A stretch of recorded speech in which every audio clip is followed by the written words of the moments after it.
Brooke Grimsley has a baby shower this weekend. Brenden Schaeffer in. Matthew Rocchio is here. I'm Randy Karraker. Welcome to the Randy Karraker Show featuring Brooke Grimsley, who's out today.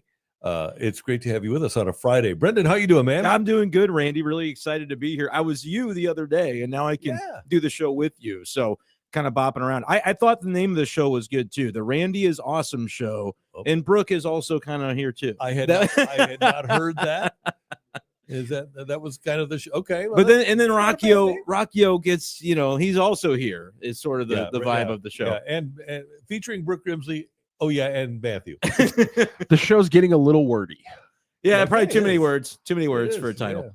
Yeah. The Blues lose Colton Parayko. He's out for 6 weeks. That means he's out for the rest of the regular season after he will undergo a scope probably today on his left knee. He injured it during Wednesday night's win over the Kings.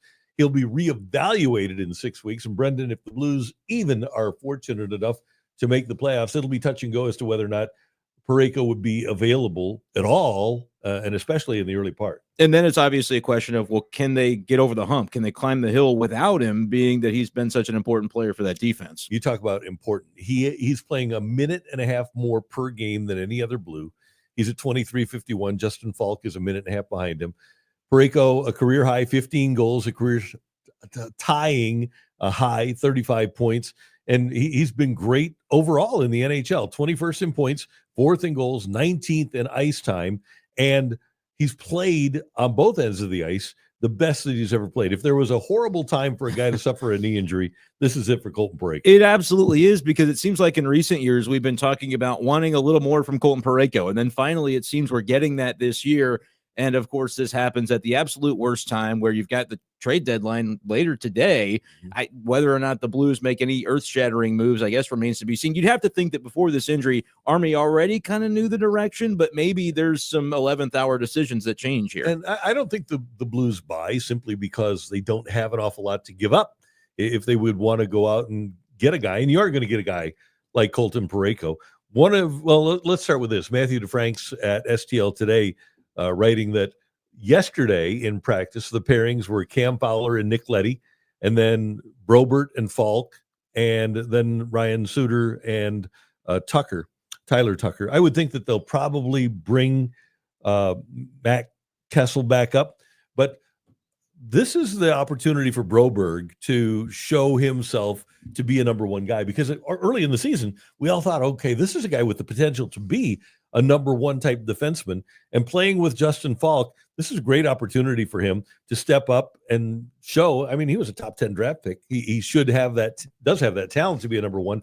Now, is he going to be that guy? Yeah, and I think that's probably one of the central questions now to where the Blues are able to go from here, if they're able to get over that hill or not. He's going to have to be a part of it. And look, everybody was really excited in the offseason when Doug Armstrong went out and made the moves that he made. Perhaps for a moment like this is where that can shine through if he's able to take that leap. Yeah. One thing about this group, and Colton is almost 32. Fowler is old. Leddy is old, relatively speaking. From hockey parlance, they're old. Falk is older. Ryan Suter is the oldest player in the league. You've got a veteran group. That's the word, veteran. They're seasoned. There you go. But if any group of players should be able to step up and withstand the loss of one of your key players, it's this group that knows how to play within a system. And hey, the coach, Jim Montgomery, he's always going to be sunshine lollipops. He's going to say, yeah, we'll be fine. We got a bunch of veteran guys. It doesn't work that simply, but there's a couple of things that can happen here. Number one, if these guys can settle into a system, you can win without a superstar defenseman. We've seen that before. The other part of this, and this is something that Montgomery and Steve Ott and the coaching staff are going to have to do, you're going to have to do what the Blues did in 2019 and maintain forwards. They're going to have to maintain puck possession in the offensive zone, because you want to put as little pressure as possible on those defensemen. Yeah, that was a huge part of what they were able to do to have success in that season. And now, veteran group, experienced group. You hope not maybe a group that wears down as the season goes along as a result of that. Maybe not as many fresh legs in that group. But you're right, it's going to kind of be a group effort. And I think they've got the benefit of Jordan Binnington playing some of the best hockey. I don't know if it's that if the Four Nations is something that actually we can look back on and say, really good that he ended up as the goalie for Team Canada, because now it feels like that's given him a little bit of a spark the way he's playing recently. So that's something that can potentially help sort of make up in the aggregate the loss of Parayko. And Parayko's a guy that has come back quickly in the past. maybe it won't be 6 weeks. Maybe Right. if it is just, and he's got to have a scope, but heck, I saw Marshall Faulk come back after a scope after 2 weeks and run for a 71-yard touchdown run. So it has been done before. We don't know what the severity of the injury is, but if all they have to do is remove a little cartilage, if it's that kind of a scope, then it's not that big of a deal. And he's a hockey player, right? Yeah, so stick a nail in him. This is kind of what these guys do. I don't know. It would be maybe premature to be able to speculate on him beating the timeline, but because they're right there and so close to a playoff spot right now, you want to think optimistically, I suppose, with any of these situations. And like you said, maybe not major changes in terms of buying. I guess in terms of selling, you could potentially do that, but you'd kind of hate to see that in a town like St. Louis. You're a point out. Wouldn't you like to kind of find your way in, especially knowing you've got a goaltender that's done it before at that level? And so far, we haven't seen Calgary or Vancouver make any moves ahead of the deadline. 2:00 this afternoon, the NHL trade deadline. And those are the two teams, the only two teams that the Blues are competing with. You had a big trade, Brock Nelson, who was the biggest name on the market. He gets traded from the Islanders to Colorado. There's talk between Dallas and Carolina. As a matter of fact, they have the framework for a deal, according to TSN. Now, it's a money issue, and the Stars have offered $12 million to Ranton, and he says, nope, not doing that. Not doing $12 million a year. But the Stars could wind up with Mikko Rantanen. So it might be prohibitive for any team that sneaks into the playoffs, whether it's the Blues or the Canucks or the Flames, to think that they're going to be able to surge forward and win in the playoffs with the depth of quality teams that the Western Conference has. I mean, that's fair, but isn't it the Stanley Cup playoffs where it's not like MLB where you might get 2 games if you find your way in with a wild card? You at least get a best 4 out of 7, which when you have a goaltending advantage, I still feel like puts you in play. So I don't know. That feels like the sport. If you're going to just try to sneak in, this does feel like the one where you might be able to make something happen. You could perhaps make a round, but those teams, Dallas is better than the Blues. Yeah. Vegas is better than the Blues. Even though Colorado is a wild card team right now with the addition of Nelson, they are better than the Blues. It's just going to be exceptionally difficult for the Blues. If they would win a series, that'd be wonderful. But they would probably get in as the 8 seed. Yeah, maybe you could knock off a team like Winnipeg, but are you going to beat Connor Hellebuck? We're talking about Binnington stealing games. Who's better at stealing games right now than Hellebuck? Yeah, and so it is a long shot. But I wonder, though, with the way the last few seasons have gone for the Blues, if that's not something still worth chasing, where you can sell that to the fan base, you can have a couple games at home at a minimum, and like you said, if you make something happen, maybe get into the second round, and the city starts to kind of rally around this team again. Playing important games down the stretch, and especially playing playoff games, is really valuable for young players. And the Blues have a lot of players that haven't been there yet. Obviously, Broberg and Holloway played in the finals last year. Thomas has been there. Binnington has been there. But when you look at the overall roster, players like Zach Bolduc, players like Jordan Kyrou, they have not been through it. And the defensemen that we talked about have been there. A guy like Neighbors hasn't been through it. There are a lot of players here that would really benefit from having the opportunity to play in important games down the stretch and even one playoff series. Because as we've seen a million times every year, the intensity of the playoffs in the NHL is just different. It's a different game. It's one of those things you can't really simulate. You can't really know what it's about until you go through it once. And even in a losing effort, let's say they do, they get in as the 8, they fall, maybe win a game or 2, find a way to extend a series. At least for the young core of players that hasn't been there yet, that's something you can at least draw back upon, ideally 2-3 years down the road, whenever you are maybe in a better position to contend. Another thing that I looked forward, and maybe I still look forward to seeing, is I've complained a lot over the years since Pietrangelo left that Parayko isn't that guy that if the game is kind of going wonky, you just get it to, when the Blues had Petro, you just get it to number 27. Vegas, a couple of years ago when they won the finals, he was their best player on the ice. You just get it to number 7 and he'll settle everything down. It appeared to me that Parayko had become that guy finally for the Blues. Okay, the things are going weird. You're making bad passes and people are just kind of out of sorts. Just get the puck onto the stick of number 55 and he'll settle things down. I don't know. And the Blues have a couple of guys. Obviously, Cam Fowler can handle that. Suter can handle that. But not a guy that's a big minute guy that is going to be a huge difference maker for 60 minutes. They don't have that guy right now. The stabilizer almost when Yep. things are out of whack. And that's something that they'll probably have to try and find. And maybe you look internally to this roster and say, Let's Broberg again. And if it's not him, who is it? Right. So that's sort of where you're at with hoping that this is a guy who, when you picked him up, you hope that you could see more from him than what he's shown so far in his career. We definitely saw that early, and now he's going to be asked to do it even more so. I kind of think, Brenden, that we will know by the end of tomorrow night's game in LA whether or not the Blues are a playoff team. Wow.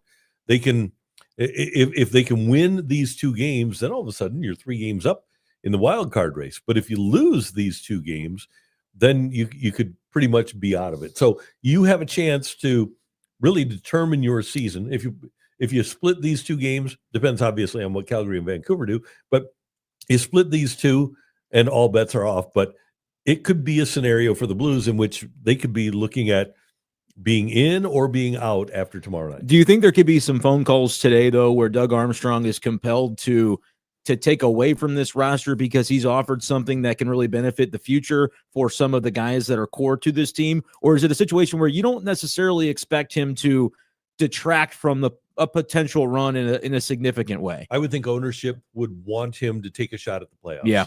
And really the only guy to move at this stage, and I know we've talked a lot about Brayden Schenn, right? But Suter is a guy, and I don't think he wants to move, and I don't think the Blues want to move him. I would be really surprised if the Blues would make a move. Now, if they could go get a really high quality asset, because they don't have a number 2, they don't have a number 3, they don't have a number 4 this year. If they could go get another high quality asset, then maybe they could do it. But I really think the focus, and Doug Armstrong is going to talk to the media at 2:30 this afternoon. I think the Blues' focus is still going to be on trying to make the playoffs. Which is what I would hope it would be. Again, with the way the last few seasons have gone, you're this close, your goaltending is trending in the right direction. That's kind of the recipe. And as you mentioned, it's not like it's a large swath of teams that you're competing against for that last spot. You can kind of isolate to just a couple of squads, and if you can get past them, you're going to be in, and that can be something meaningful for a city that's kind of been, you had that after the cup kind of lull where it's like, all right, everything's cool, everything's acceptable. Obviously, Berube's been gone. They've gone through another coach since then. There's now a hope. I don't know if we've gotten back to the point of expectation yet because of where the franchise is in transition, but certainly to get back would be a way to mark your territory of like, this is the direction that we're heading once again. One other point here about this injury, because Parayko is their most important defenseman, and I think you could make an argument that he was their most important player. I think now, if they're going to be a playoff team, for me, it's not going to fall on the defense. I think their most important player right now, and a guy that needs to step up, is Buchnevich, because you should be able to stay reasonably close to where you were in terms of allowing goals, but it only reasonably close. You're still going to have to outscore the opposition, and Buchnevich is a guy that's played well since the Four Nations. If he can keep it up, I think he makes a huge difference for this team. Matthew? I mean, to your point, they have one of the best lines in hockey since the break in Buchnevich, Thomas, Neighbors. They have a hot goaltender. I guess my point is as soon as the news came across yesterday about Parayko, the idea immediately became, okay, should they stay put or should they sell? But if everything, get to your guys' point, is making the playoffs this year is very important for next season, I mean, maybe a little ad isn't the most out of bounds thing here. A little ad to just kind of make sure that these 6 weeks without Parayko don't knock you out of the playoff conversation completely. Just something to stabilize things, whether it's adding another winger to kind of give you a little juice on the offense to offset the defense, or bringing in somebody as we had Clay Harrell on the chats, and Matthew Kessel just got called up, seems to say what the plans will be for today, but maybe somebody who gives you a little bit more confidence on defense than Tyler Tucker or Matthew Kessel or what have you. So I just wonder if we're talking about the playoffs being this important, and we're talking about one of the best lines in hockey with Buchnevich, Thomas, and we're talking about a great goaltender, should we maybe see a little move today to maybe boost the offense? I would be surprised if Army would want to give up assets. That's the thing. And what do you have to give up, too? As you mentioned, not as many draft picks.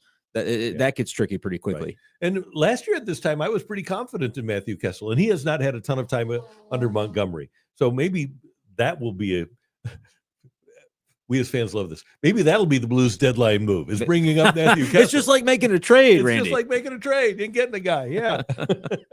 We're going to talk more about what's going on with the Blues. Our buddy Lou Korac of NHL.com is going to join us in about 10 minutes.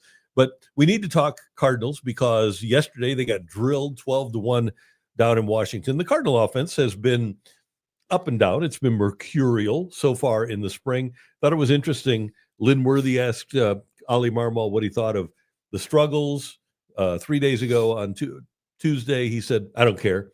And then when they got a bunch of hits 2 days ago, he asked him again. He said, does that change your mind? He said, nope, still don't care. And I'm in that same boat.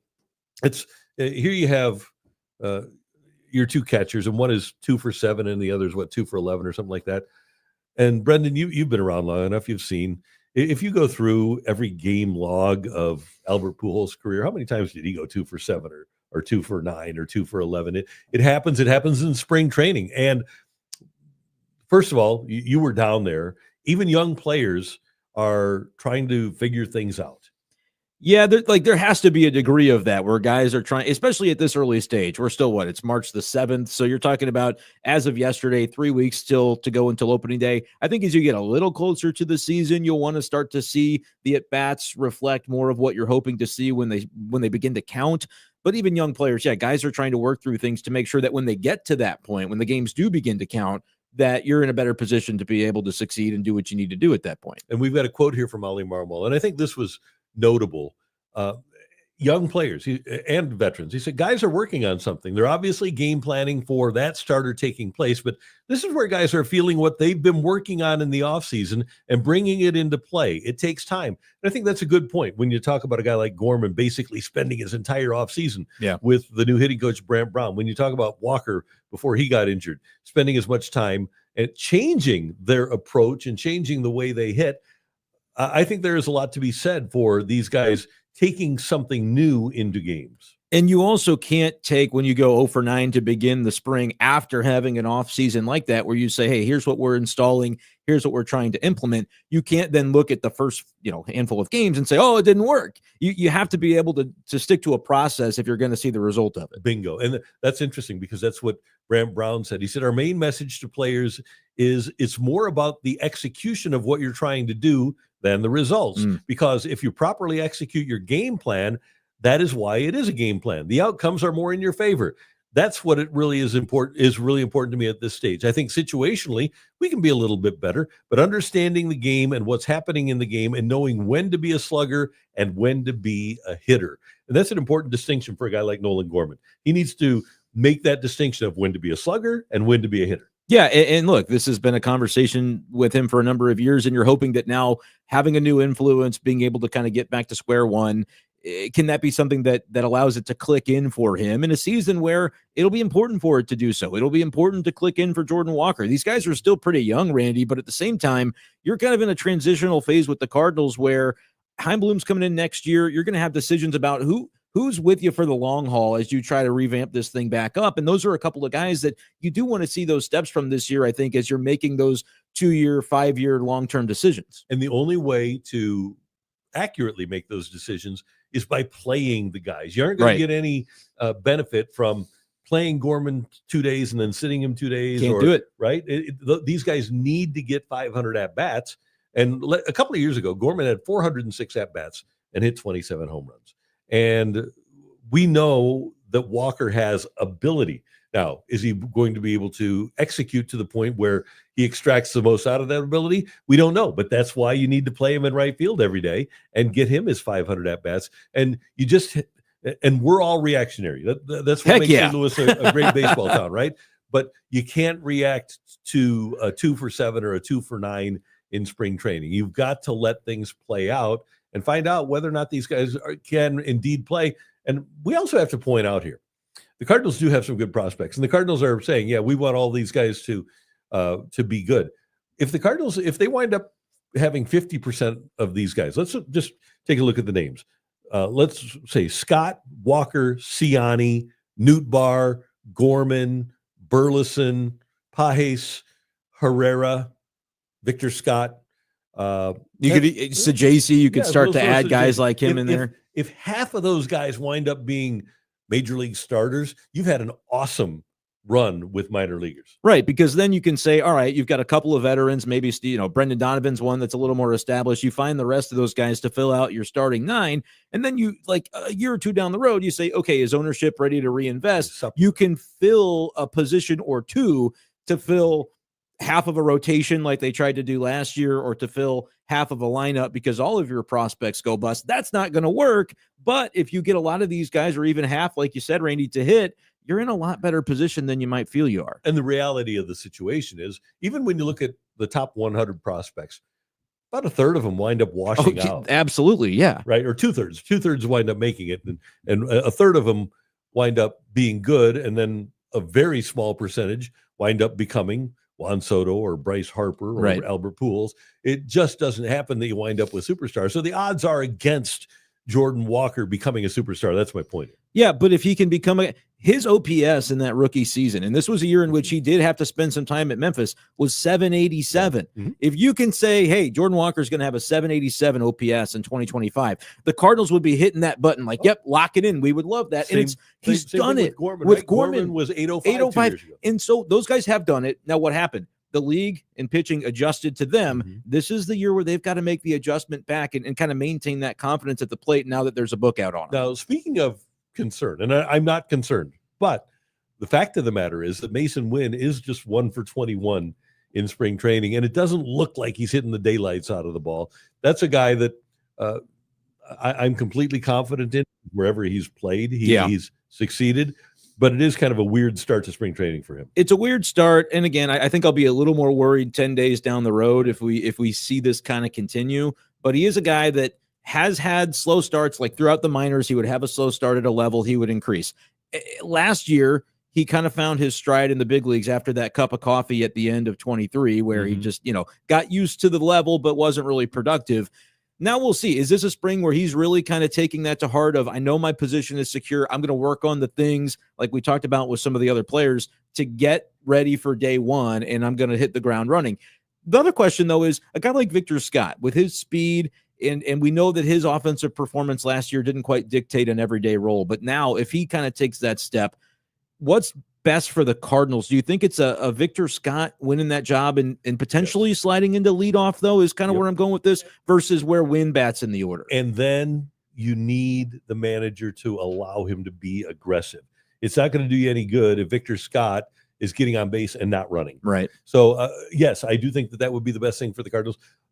Last year, Ollie told me that he thinks Siani has a higher offensive upside than Scott does. I respectfully disagree because of Scott's speed. Yeah, and I mean, Siani's a little further along in his development, at least as of last year when that comment might have been made. And I do think Siani's got more in there, but that does have to materialize at a certain point because you're getting close to the level to which, like, you don't want to keep a prospect like Victor Scott down. He's got to play every day. I agree with that. But you don't want to keep him down if he's showing these signs of readiness.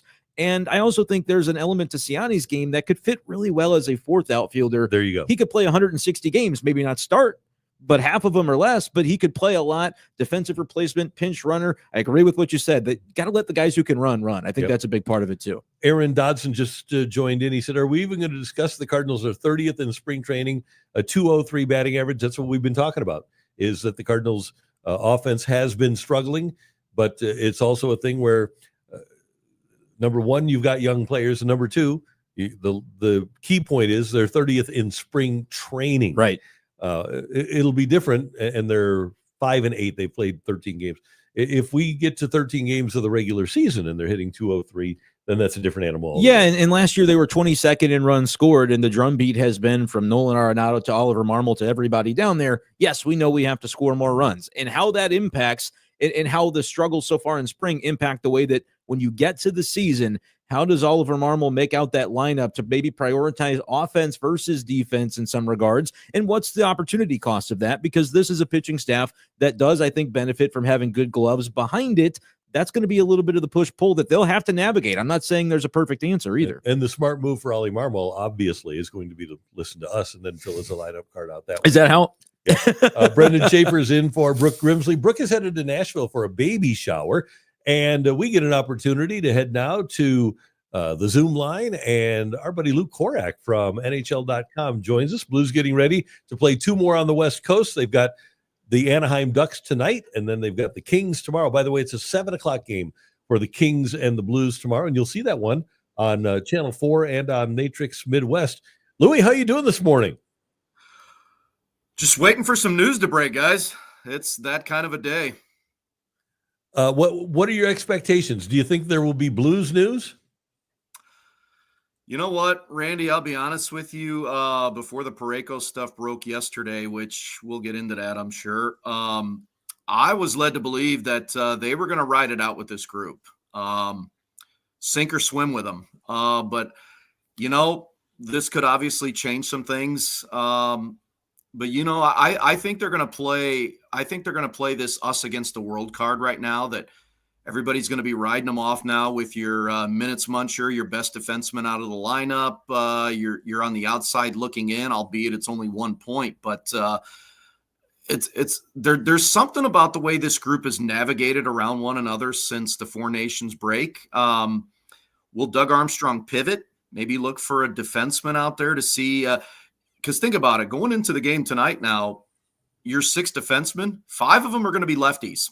You're a little bit short on right-handed D-men. They did recall Matthew Kessel here within the last half hour, which isn't really a surprise. But I just think that there's something about this group where they want to see this through. The body language just shows nobody really wanted to address it. They all know what the situation is right now, that they can't make the decisions for Doug Armstrong and management, but I think they've sent a loud and clear message that they'd like to see this group, how they can go through, if they can possibly push through the door and make it into the playoffs. If not, that's something that'll be addressed in the offseason, obviously. But I think all cards are on the table right now for Doug Armstrong, especially with the Colton Parayko news. And Lou, with the decision obviously kind of hanging in the balance of how to handle this, what kind of an energizing message could it be for the group that's there if they don't subtract from it today? How could that kind of help them out? Oh, tremendously. I mean, I think Jim Montgomery said it best yesterday. If this were to happen a month ago with Parayko, how do you recover from something like that? I mean, you're talking about a guy that, is among the league leaders and among defensemen, not in the top 5 or top 10, but certainly, averaging between 23 and a half, 24 minutes a night. That's a lot for somebody to have to account for now. I mean, a guy that was having a career year, 15 goals, already set a career high. He matched his career high in points. He was going to obliterate that. I mean, in 19 games to go, I'm sure he was going to be involved offensively. I mean, this is as confident as I've seen him play since he's been a Blue. And that goes back to some great years when he had with Jay Bouwmeester when they won the Cup. In 2016, when they made the conference finals, he was terrific under Ken Hitchcock then. Somebody's going to have to account for those minutes, but I think you've got guys that are looking forward to that now. And again, they seem to feel like they want to keep this group together because they feel like they found something. And yes, are you taking a big piece of the puzzle out of the equation? You are, but I think they feel like there's enough in that room right now where they've gained enough momentum. They'd like to continue to see this move forward as is.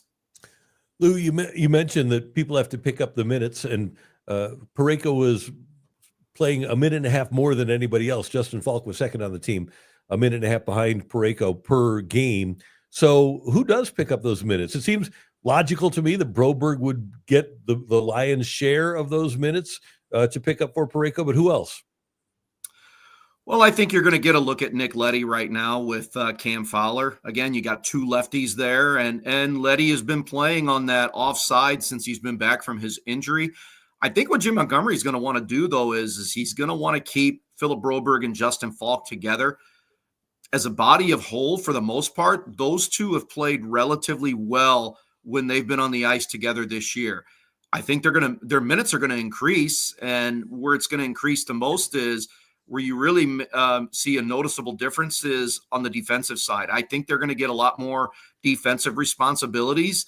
So when you're seeing Broberg and Falk playing 19, 20, 21 minutes a night, that could improve, or you get an uptick to 22, 23 minutes a night now. You're going to see an uptick in Ryan Suter's ice time. He's going to be playing looks like right now, at least to start, with Tyler Tucker again, and of course the veteran there and the young guy, they have had their good moments together. So it's going to have to be a collective effort. And I think that's what the message that Cam Fowler said yesterday. No one person's going to pick up what Colton Parayko's been able to do. It's going to have to be all 6 of them. And I think they relish that responsibility. So, Lou, let's say this does become a bit of a rallying point for the Blues and the front office allows it to play out. They don't subtract today.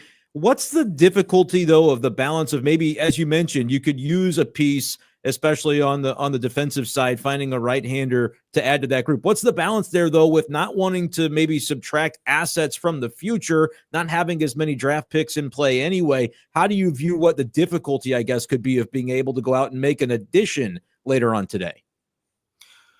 Well, they certainly have the cap space in order if they want to do that.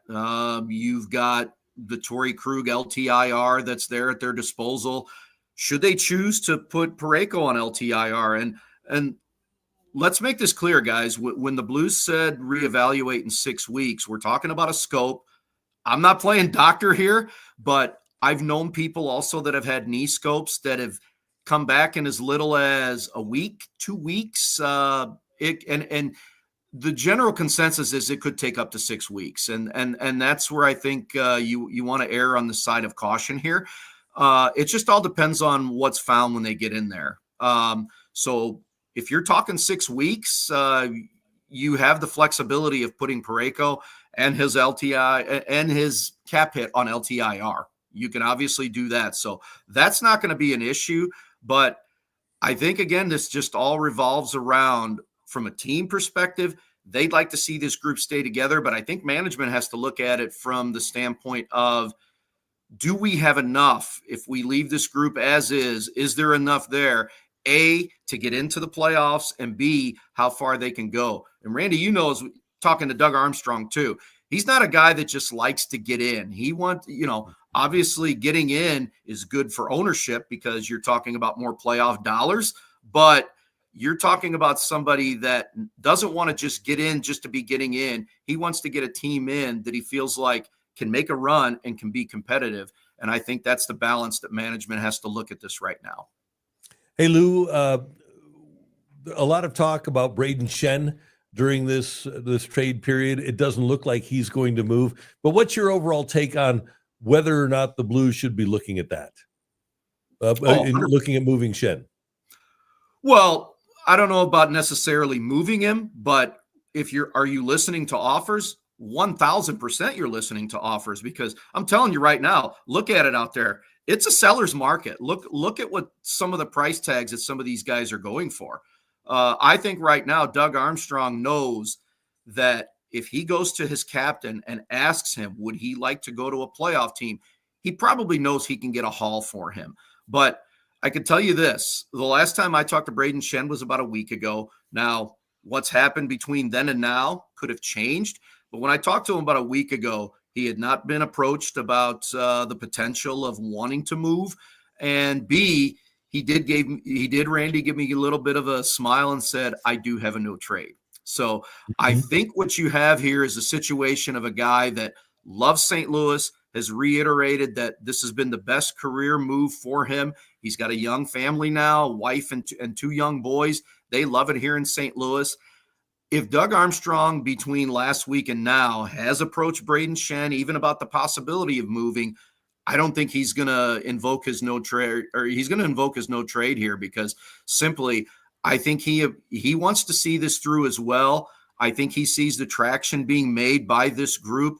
And quite frankly, he just loves St. Louis. And could that change going into the offseason? Yes, because the parameters of his full no trade become a partial no trade moving forward. So the team, should they want to go that route, has that flexibility. But I think Doug Armstrong respects his captain enough to know and to give him the opportunity and to give him that decision whether he wants to leave St. Louis or not. And by all indications given to me, he doesn't want to leave St. Louis. Hey, Lou, you're around that room a lot, and a team can give anybody a C. That doesn't make them a leader. Who aside from Schenn, exhibits strong leadership ability in that room, in your opinion? Well, you've got a lot of guys. I mean, I think going back to Colton Parayko, if you're talking about somebody vocally, there's a couple of different guys in that room that can vocally make a difference. But I think what you have is a lot of guys that exhibit those C qualities just with their play on the ice. Colton Parayko being one of them. Mm-hmm. Justin Falk, he's got a very unique voice. I'll tell you what. And Randy, you've been around those some of those press conferences with him. When he talks, he usually speaks his mind, and he's not afraid to say what is on his mind, whether the team's playing well or whether they're playing bad. I've really enjoyed talking to a guy like Justin Falk. I think Ryan Suter has come in there and become one of those influential type of guys just because of his experience in the league, not just because he's 40 years old, but he's played with a lot of different people. And let me say this about Ryan Suter. He's loved his time in St. Louis, and he has mentioned Brenden Schaeffer as a guy as one of the best captains that he's played for. So there's that's a lot of high praise right there. I think Robert Thomas is one of those guys that when he's on, he leads by example as well. There's a number of guys in there that like to give those qualities through their play on the ice, but very few have that influential voice like a Brenden Schaeffer. But I would say that Justin Falk is probably one of those guys that's right up there at the top for me. Lou, I wanted to ask you about the Binnington factor. That's another element of this where, you're a point out of a playoff spot, but with him playing the way that he is, that can certainly be a difference maker, as we have seen at times in the past. How big of a benefit was him ending up as the goaltender for Canada and Four Nations? It seems like that's something that's really boosted him into the stretch we're seeing right now. Yeah, Brenden, I'll be honest with you. People on the outside could probably look at Jordan Binnington and say that he's had a down year. I don't think so. I think he's been playing pretty steady all year, but did that run at the Four Nations with Team Canada not only boost his morale, boost his confidence, and give the Blues coming back out of the break a shot in the arm 100%. I mean, just look at the way he played. I mean, in the big moments, we've all seen Jordan Binnington perform at peak level, and you can ride that. You can ride a hot goaltender into the playoffs. I mean, heck, they did it in 2019 when he did it as a rookie, and nobody saw what they saw coming. I mean, what a stroke of genius that was, obviously. But I think Jordan Binnington, if you want to say the Blues have any kind of quote unquote problems, to me, he's the least of their problems. He has been a guy that always exudes the confidence. If you just give him a half a chance with the team playing in front of him, just have some sort of a semblance of structure in front of him, he's going to make the saves that you need him to make. Do all goalies have their down moments? Yeah, I mean, nobody's perfect, but I think what you've seen here, I mean, I think I had the numbers a couple of days ago. He's 6-0-1 in his last 7 starts with about a 2.25 goals against and a .926 save percentage, I believe it was, 921, 926, somewhere in there. Those are pretty elite numbers. Now, you can ride the coattails of a guy like that. If he continues to play like this, I think that's one of the main factors right now, why this team wants to see how this group performs in the last 19 games, because I think right now they know they have a goaltender that's feeling it. Hey, Lou, one more thing from me, and that's in regards to the division. Winnipeg's been the best team in the league for pretty much the whole season. At least they've had the best record in the league. Dallas, after making the deal with San Jose, they are interested in Mikko Rantanen and are apparently just held apart by they and Rantanen by a couple $1 million. Rantanen has been offered 12, and he wants $14 million a year. Colorado goes out and gets Brock Nelson. They're rumored to be interested in Brad Marchand. The Central Division is not going away. It's going to be tough for a while, isn't it? Yeah. I mean, Minnesota, Justin Brazeau from Boston, got him yesterday. Big, snarly, 6'5" guy. I think, Randy, I'll be honest with you. I think the Western Conference as a whole is just going to be a bear. It really is. I mean, you're talking about and you haven't even mentioned Vegas yet, have you? No, right. We're waiting for the ball to drop. The Vegas is always a team that, I mean, wasn't it last year, Randy, where right at the high noon hour they dropped the big bombshell and getting Tomas Hertl? I mean, Yep. nobody And saw he was that one hurt. coming. So yeah, I mean, you've got to expect them to not go away quietly in all this. That's why the Blues aren't. I think I can say this with confidence. I don't think the Blues are going to be a big player in the market today, just because with some of it's a seller's market. I mean, can they sell and get a haul back? Yes, but as far as them going out and being buyers, I just think the price tags are going to be so astronomical as we get closer to the 2:00 Central timestamp here, where things shut down as far as trades are concerned. But yeah, Randy, you're right. I mean, the Central is going to be a bear. The Western Conference is going to be a bear. I think whoever comes out of the West this year, what are they going to have left in the tank when it comes to the Stanley Cup final? Because it's going to be brutal just to get out of this conference. It really is. Lou Korac, as always, great stuff. We love your work at NHL.com. We'll continue to read that, and we will talk to you soon. Have a good deadline day. Hey, good to hear you guys, and keep up with the good work there. Thank you, sir. It's Lou Korac on the Randy Karraker Show, featuring Brooke Grimsley, who's not here today. Brenden Schaeffer in for Brooke. And hey, we've got so much cool stuff happening here at Sports Hub STL. Make sure you subscribe to our YouTube page and like this video. And if you haven't already, go to sportshubstl.com and sign up for the Hub newsletter. Sent to your inbox twice a week and anytime St. Louis sports news breaks. That's right. You'll be the first to know about Sports Hub STL events and merchandise. Get exclusive content and prize opportunities and more. While you're on the site, check out all the St. Louis sports content, including game recaps, programming highlights, sports news and opinion, gambling tips, and more. It's all on the website at sportshubstl.com. Brenden and Matthew, both Mizzou and St. Louis U, have home games tomorrow to wrap up their home seasons. Duquesne in to visit the Billikens, and you've got Kentucky, number 17 in the country, visiting MIZZOU. I think heading into the SEC tournament, I think this is kind of a big game for Mizzou. I don't think you want to go in to the tournament having lost 3 in a row. No, you don't. And look, it's been a different story for Mizzou away from home this year versus inside Mizzou Arena, and that's where they'll get to play tomorrow. So you get a little bit of a boost from that. But when you kind of isolate down to what they've been struggling with, the issues defensively and specifically on the interior have been substantial. If you look at metrics like Torvik, they are near the very bottom of the barrel of 364 Division I teams when it comes to 2-point efficiency on defense. So that's something that we'll see if the Tigers and Dennis Gates are able to rectify a little bit. But even, Randy, if they do it at home, you're going to wonder when they go to Nashville for the SEC tournament and then wherever they end up in the NCAAs, is that something that will travel with them? Because at this point, I believe the record is 3-8 in road and neutral settings this year. They haven't done quite enough to prove that they're going to be able to go on a run when they're not getting to play in front of the black and gold at home. I mean, the games against Arkansas and Oklahoma are bad.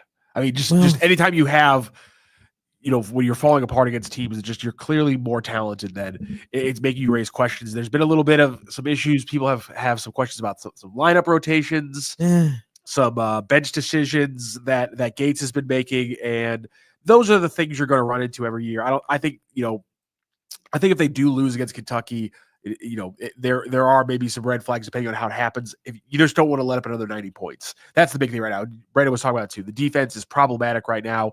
If you can keep teams in the high 70s, low 80s, you can outscore them. But I mean, 90 points is just that. You're not Bama. You might have been able to beat Bama. You're not Bama putting up 90 points every game. Mm-hmm. And that's the problem right now. They just, I mean, they're dangerous because of their shooting. Because any night they could go 44% from deep, and it's going to be hard to match that offensive output. But right now, with the way the defense is playing, it gets a lot easier for teams to equal it out. You know what, though? Expectations-wise, all right, off the top of your head, Rockio. That's fair. I just looked up unnamedsportsbook.com. What is the point spread for this game would you expect, if you haven't looked already? Oh, Mizzou's on the down part, but they have a home game, so I would probably say 6.5. Mizzou is 3.5. They are favored. Okay, so I figured. Okay, so I was gonna say 3.5, but then I threw in obviously home. You gave the boost for 6. Home. So wow, that tells you it's about an even Steven in terms of if this was at the other place, it would probably be flipped in Kentucky's favor. The total, you talk about needing to hold teams below a certain 1 173. You actually, I pointed up and you went too high. 172.5. It's 170.5, which is still a pretty lofty number for a college basketball. That is Alabama territory. If you've been watching kind of the way that those games have been going, they're in the 170s pretty much each and every game. Mizzou occasionally gets up there, like when they played Bama, but this kind of is indicative, I think, of the market understanding exactly where Mizzou is defensively right now. They want to get out and run with you, but teams have basically been able to say, we don't want to. We know that that's what you want from us, and so we're going to try to slow things down and also pound you on the interior, and it's been working against the Tigers. And you just need the big guy to perform at a reasonable level, right? He just, especially in these last two games, it's not that he's been invisible. He's been visibly bad. Yeah, and I'm not going to put it all on Josh Gray. I want to see more defensive effort out of a guy like Trent Pierce, who at the end of the Vanderbilt game was caught in no man's land. And that was one moment in time, but his other play hasn't looked like he was in for defensive reasons earlier in the season. That was a strength of Trent Pierce's game. I would say that a guy with his length needs to be part of that answer on the interior defensively. And Mark Mitchell, I think, needs to step up in that area as well. There's been a lot of reaction to Mark Mitchell's, not overall playing time, but his situational playing time in the last few games.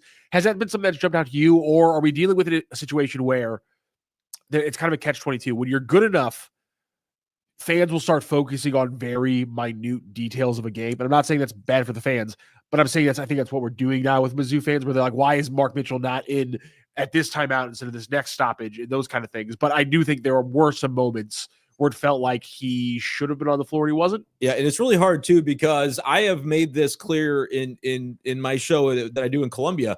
I say, look, when things are going really well, like they were for most of the season, I am going to leave the lineup stuff alone because I clearly don't know as much as Dennis Gates knows. But lately, you're having these moments where you're losing to teams that you would either beat. I mean, Mizzou beat Arkansas, Vanderbilt, and Oklahoma when those games were in Columbia. They smoked Oklahoma. They smoked two of the three teams. Right, yeah. And when you get the return trip, you end up getting smoked twice and then just blowing the Vanderbilt game in the most unimaginable way based on poor defensive preparation. So it's frustrating now where I'm like, okay, maybe we can start talking about lineup stuff again.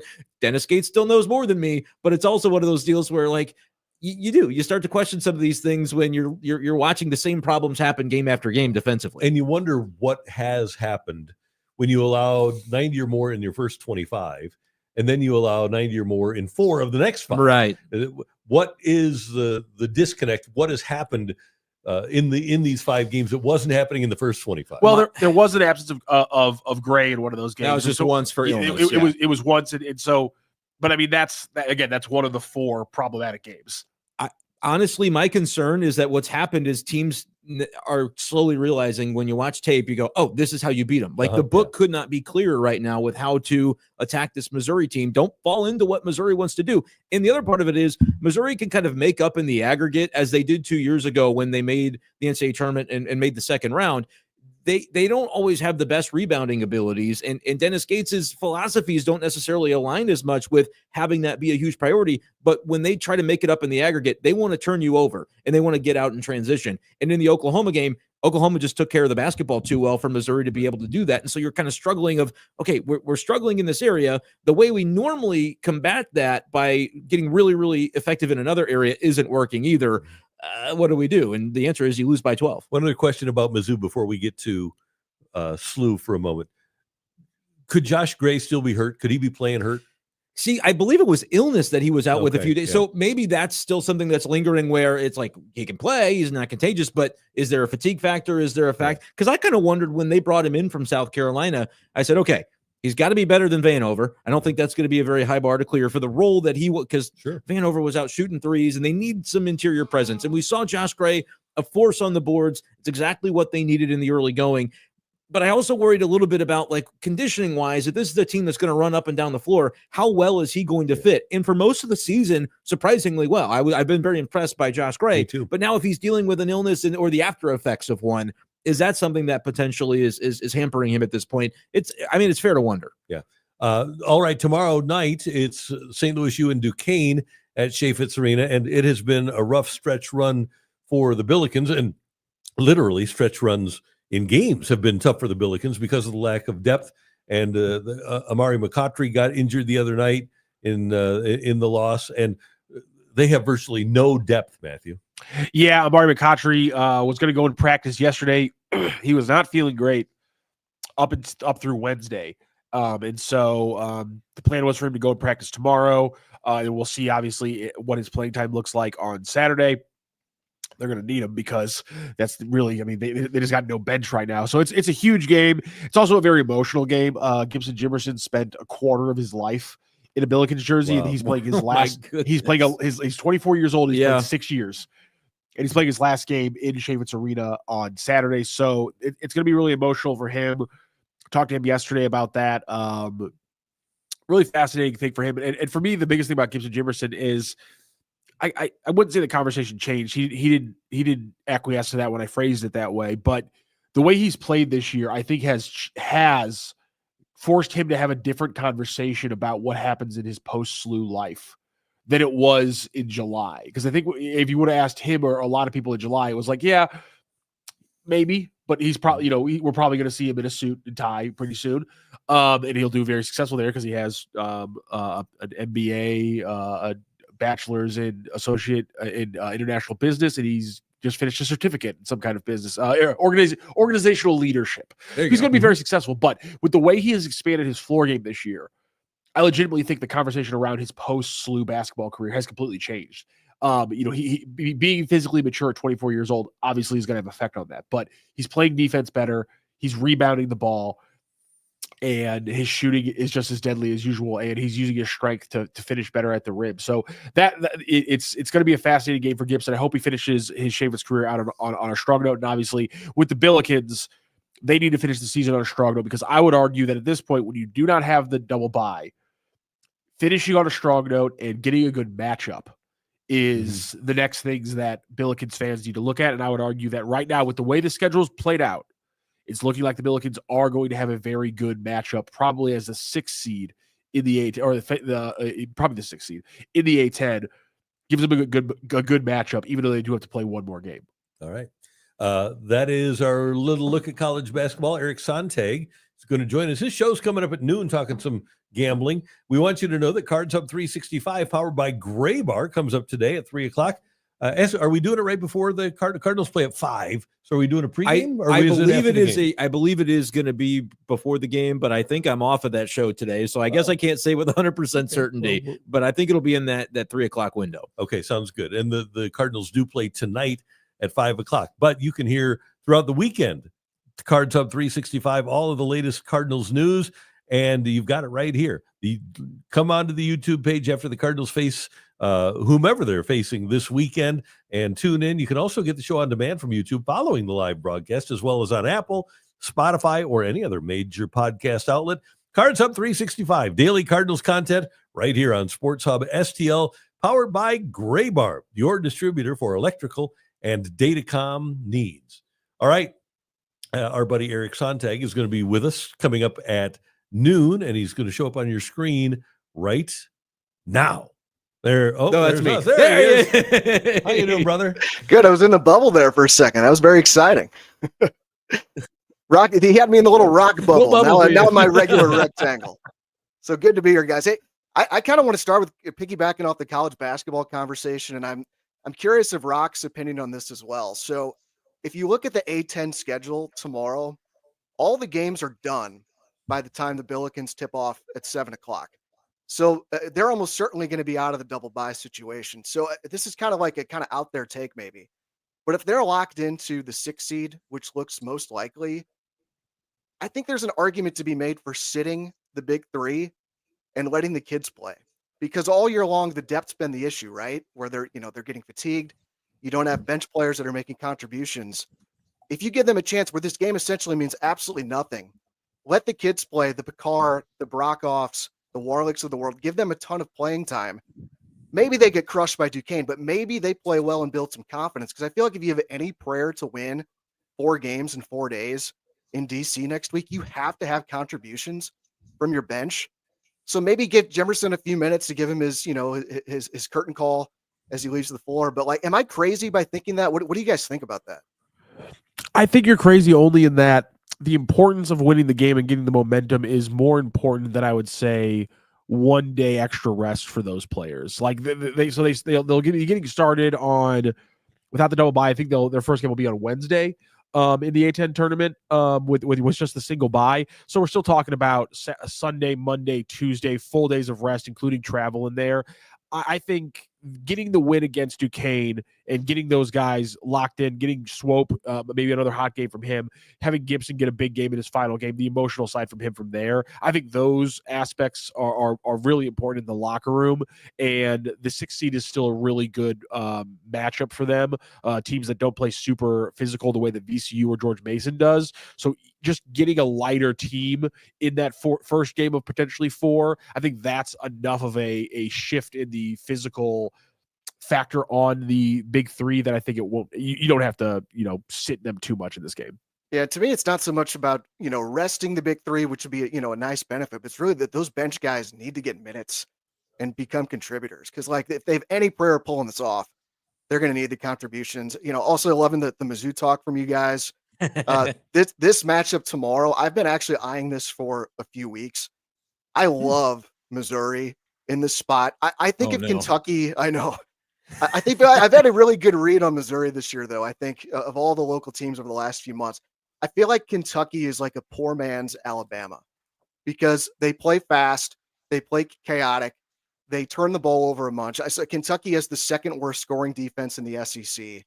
They have a negative turnover margin, and Missouri has killed every single team they've played this season in conference with a negative turnover margin.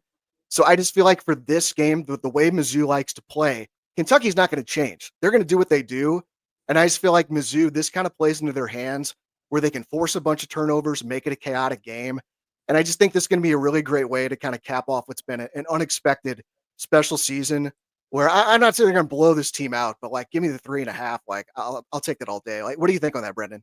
Yeah, I really want to. I've had this thing where when I get a little overly confident this season, it ends up going the other way. The A&M game, I thought Mizzou was going to roll. But you know what? There's a distinction to be made with the way that A&M likes to play and the way Kentucky likes to play. You said it, Eric. Kentucky 6th in KenPom offensive efficiency in the country, 56th defensively. They're more like Missouri. Missouri can thrive at basically beating teams at its own game, especially if it's at Mizzou Arena. That's exactly what happened in the Alabama game. I think Kentucky does have a lot of those similarities, and their tempo is 28th in the country. So Mizzou will be happy to play with them at that speed, and the turnover aspect allowing Missouri to get in transition for its offense, I think really could help as well. So on paper, I do kind of see the makings of that. I just don't want to get too overly confident as a true son over here. I do want to ask you, though, about the total. Does that kind of play into a potential over situation, even though it's 170.5, massive number, but the way we expect this kind of game to unfold between these two teams, it could very much be in play.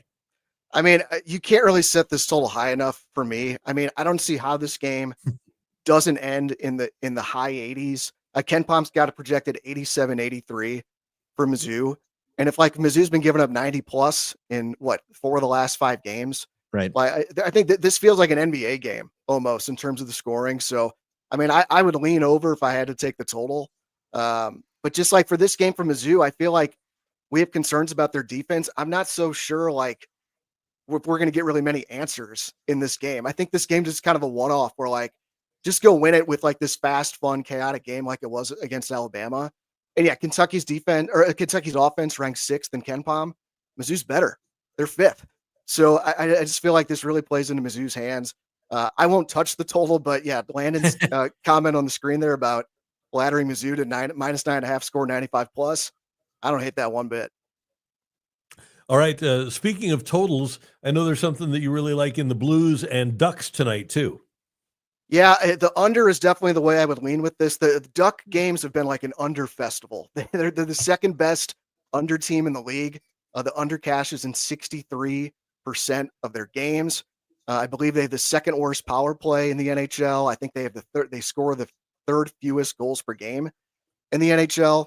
Blues have been a profitable under team this season as well. So I would definitely look that way. I'm not betting it personally though, just because there's so much unknown with the deadline of what's going to happen here in the next 3 hours.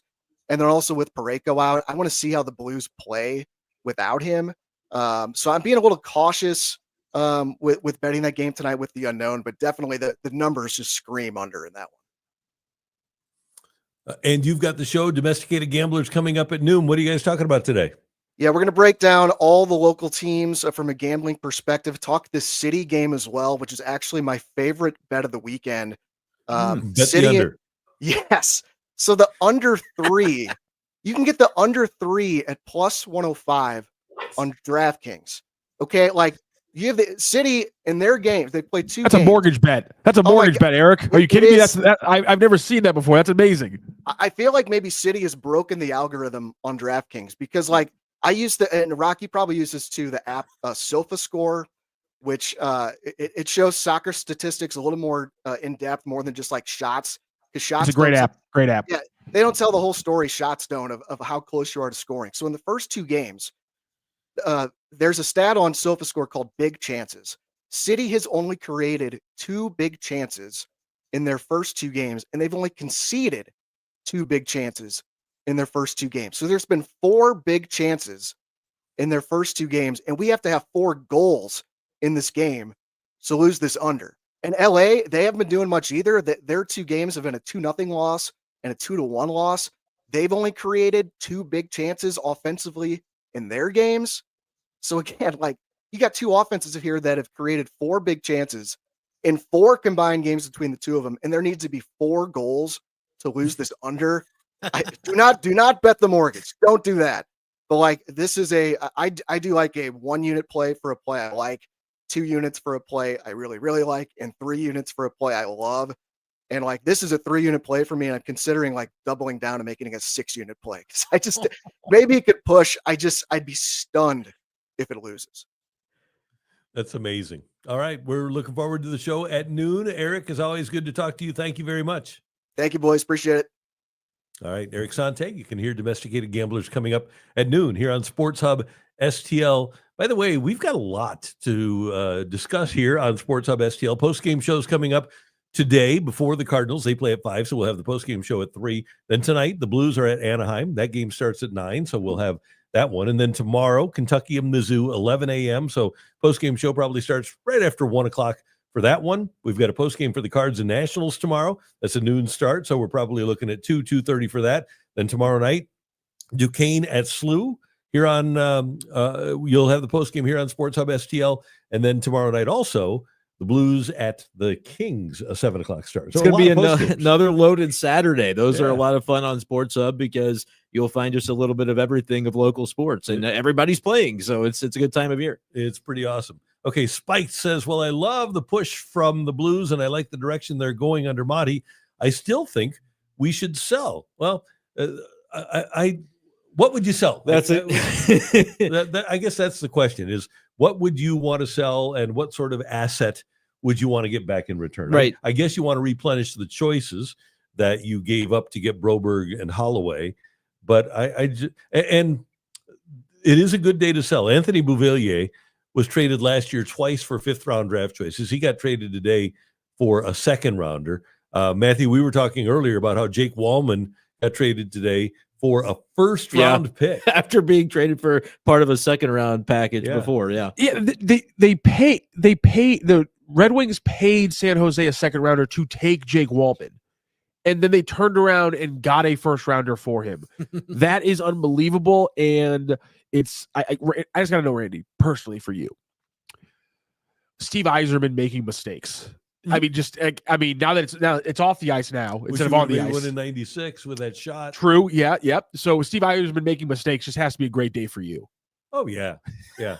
Because here's the thing: I was worried about them getting good again when he left Tampa, right? Because he built Tampa, and I was saying, damn, the Red Wings are going to be good again, and we're going to have to reinstitute punch a Red Wing fan in the face day, and we don't have to. They're still bad. You can advocate for that again until the people here tell you not to. Their fans quit on them. True. The reason punch a Red Wings fan in the face day existed is because they're stupid fans that take over our arena. And so, they were. Did you ever see a Red Wing fan wearing that ridiculously stupid sweater that you just didn't want to punch in the face? No. And I guess the problem, my issue here in this argument is because I agree with you in up to everything except for the fact that I very much hate to admit I really like their sweater. It's horrible.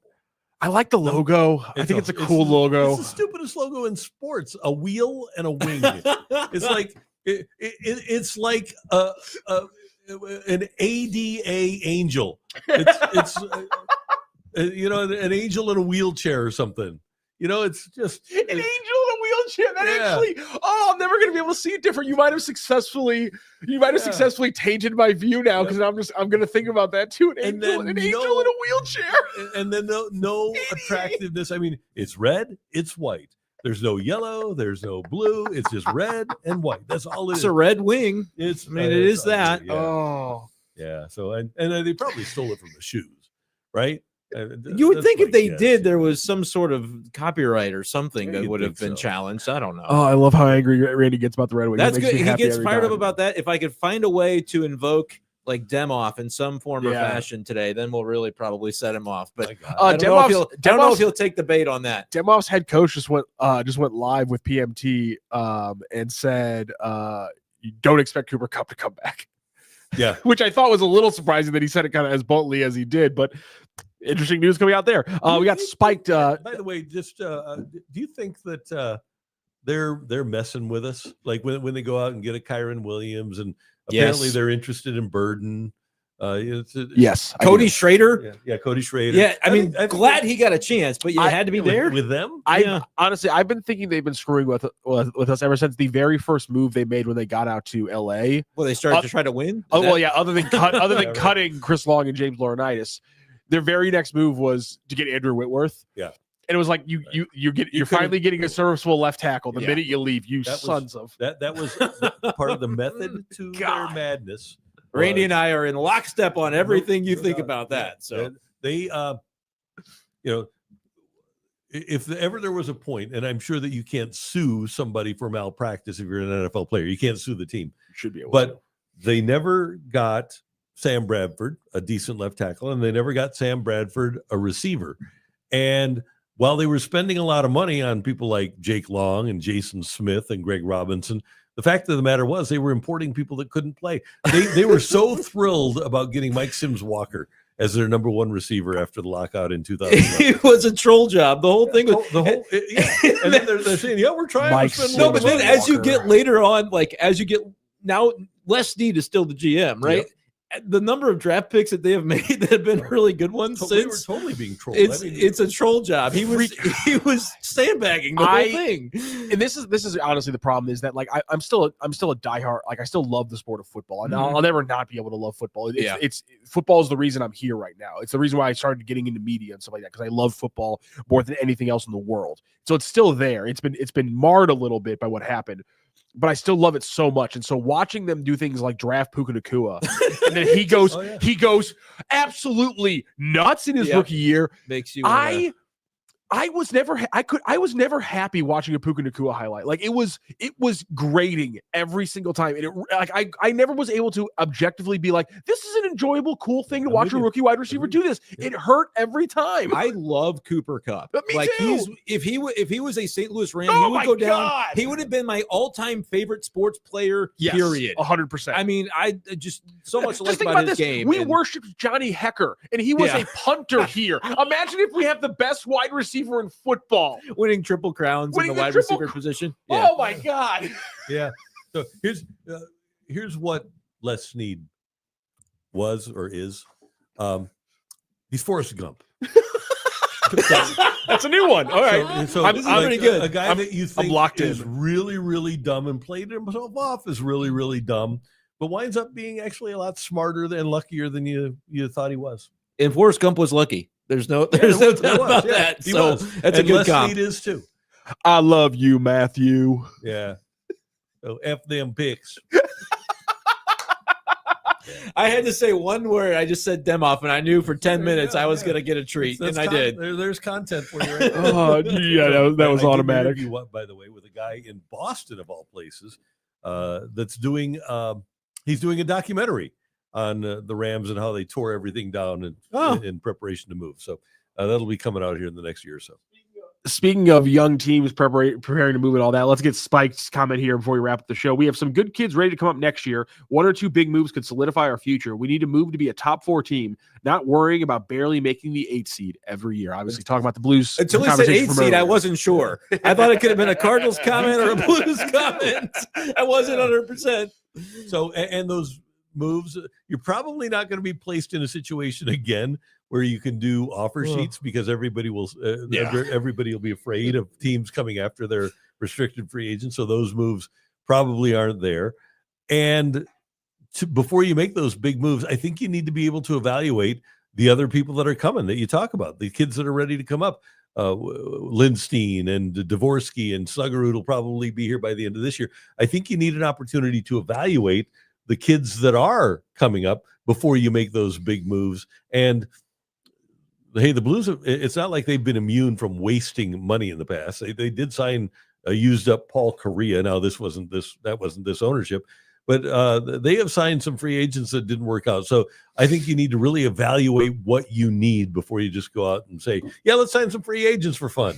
Yeah, and it feels like they've gotten a lot of the young kids that you mentioned should, fingers crossed, be contributors when they do arrive. So that's going to be a little bit more telling in terms of what you'll need thereafter. And if you are paying attention to that, Mike Meyer, who obviously does some great work with us here on Sports Hub STL, follow him on Twitter because he's always posting about the updates of the prospects. So you watch guys like Lindstein, he's already doing really well. Dvorsky, of course, is doing well.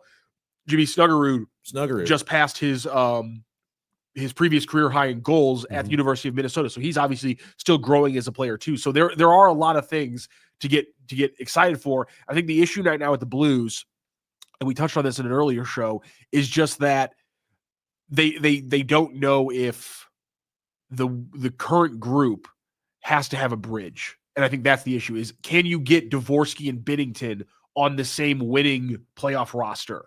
Like, do the timelines match up? I think that's one big question the Blues have to ask. And same thing with the defense. Are Fowler, Leddy, Suter going to be around by the time the team is ready to cross that border into being a legitimate Stanley Cup contender? And when you talk about big moves in free agency or trades, is that guy to replace them in the system, or do you have to bring him in from outside the system? I think those are all legitimate moves. By the way, one other note, you mentioned Jimmy Snuggerud. And we're all aware of the caps that Jake Neighbors has had made that they're selling for charity because Jake Neighbors is really good at sign language. He had a deaf friend, or his friend's mother was deaf when he was a kid. And so he's got these caps that have sold out, made a ton of money. Is there a better opportunity for a charitable sale, something logoed, than a Jimmy Snuggerud Blues Snuggie? I think it's kind of in the name. I think you probably, certainly that's got to be in the works in some form or fashion when he gets here. I've heard about him for a lot of years, though, Randy. I'm kind of wondering if he's just going to take up permanent residency at Minnesota, or if he is eventually going to come. But I kind of say that in jest. But we're excited to see him eventually get here. We hope that he's here for the Frozen Four. And I think Doug Armstrong told him, hey, just pack a really big suitcase, win that championship, and then just stay right That's here. A one-way flight, my friend. You can just absolutely. Stay. Yeah. Hey, we thank you for joining us on the Randy Karraker Show featuring Brooke Grimsley, who is out today. I'll be your Brooke Grimsley. Here I am. It's all good. Thank you, Randy. Matthew, our audio video engineer, always doing great work. Are you sending a text right now? Yeah, it was. That's part of the audio, I think. I gotta figure things out. I got a lot of parts moving right now, Randy. Jeez. Okay, good. I'm going to check. I'm going to check. Okay, good. Yeah, if you got a lot of irons in the fire, that's good. Somebody sent me a text about the city press conference that's coming up at 12:15. All right. It was a time sensitive text response. Army talking at 2:30, by the way. And let's see, Senators trying to get Dylan Cozens from Buffalo. I'm just trying to look at the latest on the NHL trade deadline. Flyers are flipping. Let's see. Oh, Kuzmenko is going to the Kings. Senators are tweeting it out. It has happened just that way right now. Ooh. Senators have acquired Dylan Cozens and defenseman Dennis Gilbert and a 2026 second-round pick from the Sabres in exchange for Josh Norris and Jacob Bernard Docker. Okay, so we have, let's see. Oh, what is it, 11:15 here? 11:15? 11:15. Yeah. So we got let's see, 12. I'm doing my math here. 2 hours and 45 minutes until the deadline. Yeah. Things are happening for sure. And I think too, Mizzou athletic director Laird Veach is talking today about the Mizzou women's coaching search. I mean, we didn't mention that, but there's a lot of things going on today in the world of sports. What do you think there? I think one thing. I don't know if they'll do it. I think Molly Miller from Grand Canyon is Yeah. like the name that everybody has kind of talked about. She's been really successful there. She was at Local Missouri ties. State? Yeah, Drury, I think, is where Okay. she was originally. So Springfield, very successful. The question is going to be, does that athletic department pour resources into that program, which in the SEC you kind of have to do if you're going to be If successful. you're going to win. So no we'll doubt see. about it. I So will- keep an eye on that too. One more thing, because of the trade deadline, if the Blues make a move before the deadline, stay tuned to Sports Hub STL. We'll be going live right after that move if it's made. If There the you go. Blues do not make a move, stay tuned to Sports Hub STL, because we will then be going live after the press conference from Doug Armstrong to talk about Oh, great. the lack of move and where the Blues look like going into the back stretch of the season. So you can always stay tuned to Sports Hub STL for any of your Blues news here on trade deadline day. And of course, all the pre and post games right here on Sports Hub STL throughout the course of the weekend. Just check us out. Come on over to the YouTube channel when every game is over. It's a pregame for the Cardinals tonight. And we will see you here at Sports Hub STL. And then we'll see you with this show back again at 10 o'clock Monday morning. Have a great weekend, everyone.